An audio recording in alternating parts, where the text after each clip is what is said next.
மொத்த இந்திய சினிமா உலகத்திற்கான முன்னோடியாக குறிப்பாக தமிழகத்திலே ஏவிஎம் நிறுவனம் என்பது தவிர்க்க முடியாத ஒரு நிறுவனம்.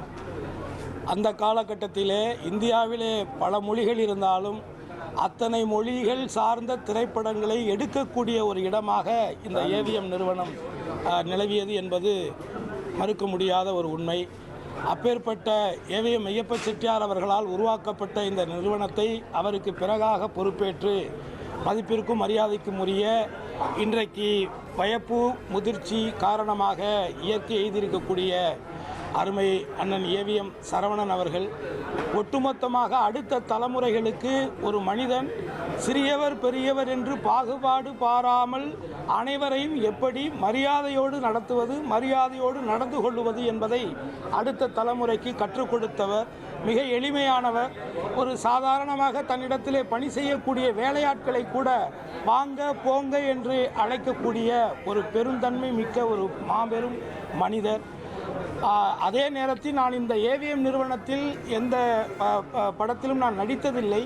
ஆனால் முதன்முறையாக நான் ஒரு பாடகனாக இந்த சென்னையிலே இந்த ஏவிஎம் நிறுவனத்திலே தான் அன்றைக்கு நாட்டாமை என்கின்ற படத்திலே அதனுடைய தலைப்பு பாடலாக நாட்டாமை பாதம் தொட்டா நல்ல வெல்லாமை விளையுமடி என்ற பாடலை இந்த ஏவிஎம்மிலே நான் பாடிய பொழுது மதிப்புக்கும் மரியாதைக்கும் உரிய அண்ணன் ஏவிஎம் சரவணன் அவர்களை நான் சந்தித்து ஆசீர்வாதம் பெற்றேன். அன்றையிலிருந்து பல திரைப்பட விழாக்கள் நிகழ்ச்சிகளிலே நான் சந்தித்த பொழுதெல்லாம் எப்படி முதன்முறையாக ஒரு பாடகனாக என்னை பார்த்த பொழுது என்னை எப்படி அன்பு பாராட்டினாரோ அதே தொடர்ச்சியாக அவர் அதை மெயின்டைன் செய்தார் என்பது இந்த நேரத்தில் நான் குறிப்பிடத்தக்க ஒன்று. ஆகவே அன்னாரை இழந்து வாடக்கூடிய அவருடைய குடும்பத்தாருக்கும் ஒட்டுமொத்த திரை உலகத்திற்கும் எனது நெஞ்சார்ந்த இரங்கலை தெரிவித்துக் கொண்டு ஒரு நல்ல ஆத்மா நிச்சயமாக இறைவனிடத்திலே சாந்தியடையும் என்ற நம்பிக்கையோடு என் குடும்பத்தாரின் சார்பாக என்னுடைய ஆழ்ந்த இரங்கலை தெரிவித்துக் கொள்கிறேன். இனி செல்லும் இடமெல்லாம் செய்தி. தந்தை டிவியின் வாட்ஸ்அப் சேனலை ஃபாலோ பண்ணினா செல்ல இருக்கும் இடமெல்லாம் செய்தி.